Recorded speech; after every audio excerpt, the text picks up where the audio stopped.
Рахмат. Талаштан тастық жарылат еді, бірақ ала құшты атынан аташ керек. Азырқы Конституцияның авторлары кім? Айтып қойыңыздаршы. Есі кім, мейесі кім? Жоқ берейін. Құрмат Рускелді Чыныбек, жана мен башында маалымат бербедім бе?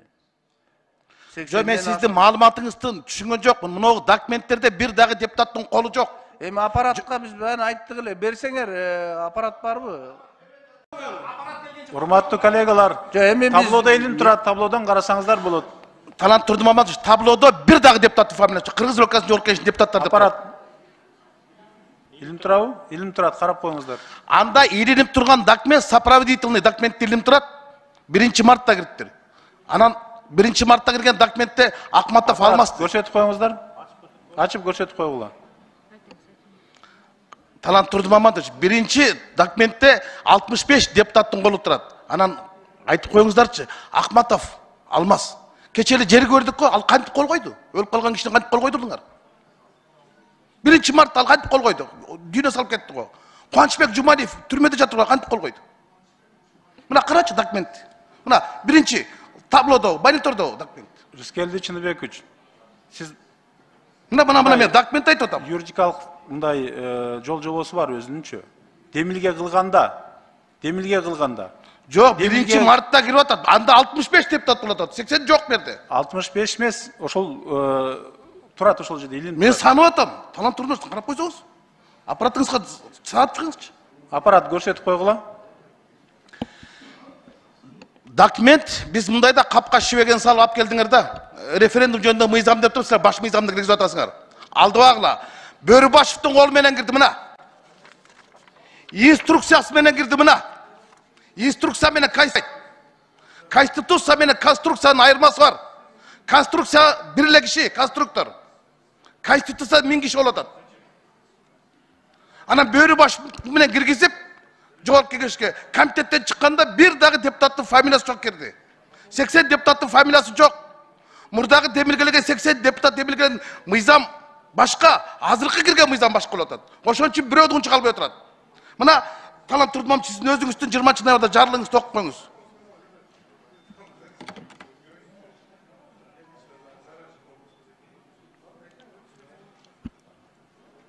Сиздин жарлыгыңыздын 2 пункттан жазылып турат.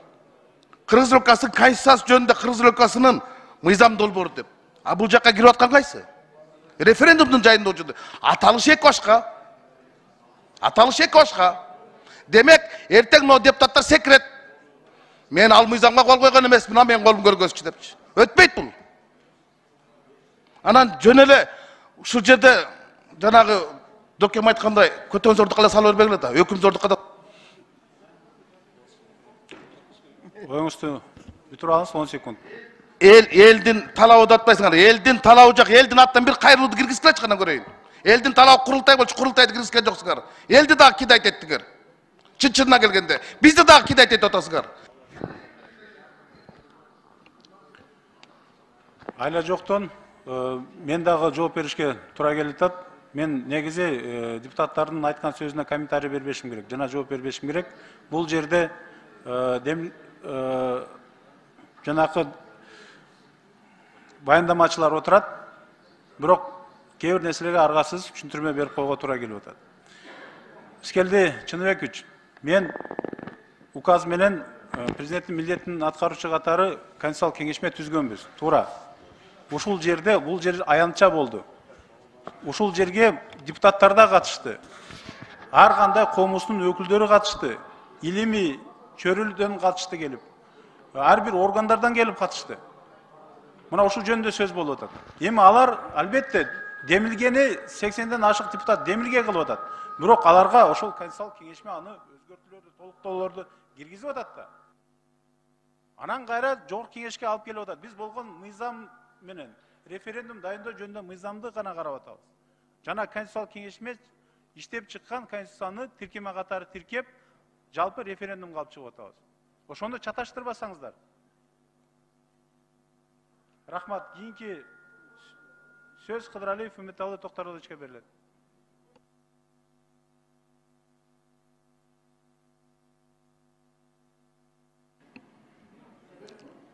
Birinci mikrofon. Birinci mikrofon. Birinci Талант mikrofon. Талант Турдумамаш, мен сиздин түзгөн конституциялык кеңеш боюнча менде каршы пикир жок. Туура иштеп чыкты колундан келишинче. Кеп мыйзамдардын аталышын алмашып калганда, кеп авторлорду унчукпай отурбайбы? Эмне үчүн Үмбеталы менен эле Бакытбек Турсунбек таяк жеп атат? А калган 78 депутат кана эмне үчүн бирөөдү айтпай отурат? Булардын бардыгы эртең силердики да айтат. Мен ошолорду айтып атам.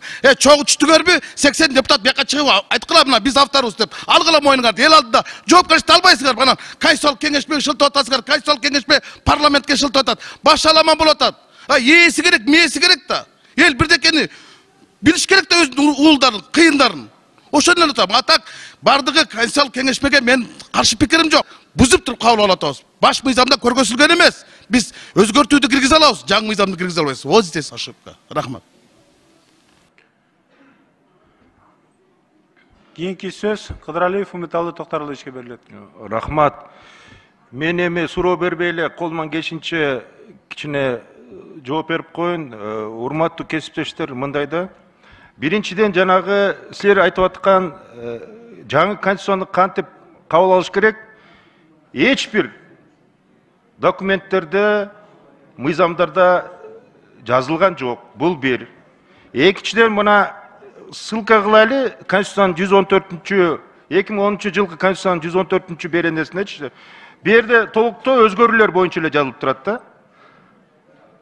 Жана сиз айтып аткан Каныбек Капашевич, эгер кайсы бир разделдерде болсо, анда сөзсүз түрдө Конституциялык палатанын макулдулугу керек деп бүт эле. Бирок жаңы конституция жөнүндө эчтеке жазылган жок. Бул биринчи. Экинчи, мына мен айтып атам, биз ссылка кылып атабыз. Регламент, жогорку кеңештин регламентине ссылка кылып атабыз. Бу жерде болсо мына 66 статьянын 2 пунктунда жазылып турат.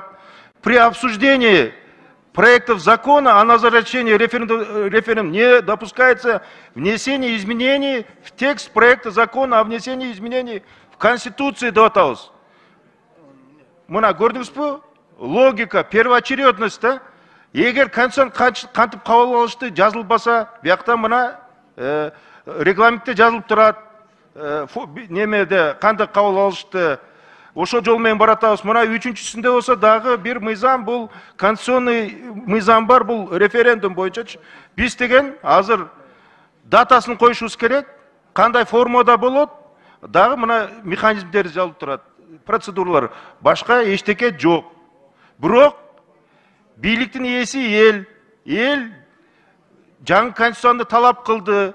Жаңы конституциялык кеңешме жогорку кеңештин 80 депутаты демилге болуп жасылды.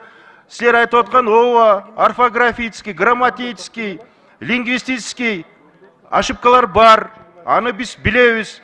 Эми биз как парламент, коллегиальный орган чечебиз. Кандай формада алып барабыз? Мына маселен бар ошондо.